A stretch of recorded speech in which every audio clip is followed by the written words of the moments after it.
അധികമായാൽ അമൃതവും വിഷമാണെന്നുള്ള എല്ലാ പഴഞ്ചൊല്ലും നിങ്ങളെല്ലാവരും കേട്ടിട്ടുണ്ടാവും. ശരിക്കും പറഞ്ഞാലേ നമ്മളെ ഇപ്പോൾ ഇൻസ്റ്റാഗ്രാം അല്ലെങ്കിൽ യൂട്യൂബ്, ഫേസ്ബുക്ക് എന്നുള്ള വീഡിയോസിലൊക്കെ നിങ്ങൾ ഇങ്ങനത്തെ വീഡിയോസൊക്കെ നമ്മൾ പറഞ്ഞു കൊടുക്കുമ്പോൾ പുതിയതായി വരുന്നവർക്കും അത് ഇൻഫർമേഷനാണ്. കാരണം എന്താ വെച്ച് കഴിഞ്ഞാൽ ഇതിങ്ങനെ ചെയ്യാൻ പാടില്ല എന്നുള്ളൊരു ഇൻഫർമേഷനാണ് നമ്മൾ കാണിച്ചു കൊടുക്കുന്നത് കേട്ടോ.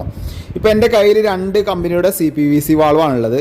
ഈ CPVC വാൾവ് ക്ലോസും ഓപ്പണിങ് ആവുന്നുണ്ട്, പക്ഷേ ഉള്ളിലത്തെ ബോൾ അനങ്ങുന്നില്ല. പുതിയ വാൾവാണ്, ബ്രാൻഡഡ് ആയിട്ടുള്ള കമ്പനിയാണ്. എന്താ കാരണം വെച്ച് കഴിഞ്ഞാൽ കമ്പനിയുടെ മിസ്റ്റേക്ക് അല്ല, ഇതിൻ്റെ ഉള്ളിലേക്ക് CPVCയുടെ സോൾവെൻ്റ് ഉള്ളിലേക്ക് പോയിട്ട് ജാമായിക്കാണ്. എപ്പോഴും നമ്മൾ വാൾവ് ഒട്ടിക്കുന്ന സമയത്ത് ഓപ്പൺ ആക്കിയിട്ട് ഒട്ടിക്കുക, ഏത് വാൾവാണെങ്കിലും. എന്നിട്ട് 2-3 പ്രാവശ്യം റൊട്ടേഷൻ ചെയ്യുക. പിന്നെ ഒരു കാരണവശാലും CPVC അല്ലെങ്കിൽ PVC ആണെങ്കിലും ഒരുപാട് സോൾവെൻറ്റ് വാളിൽ വെച്ച് വലിച്ചു വാരി തേക്കേണ്ട ആവശ്യമില്ല.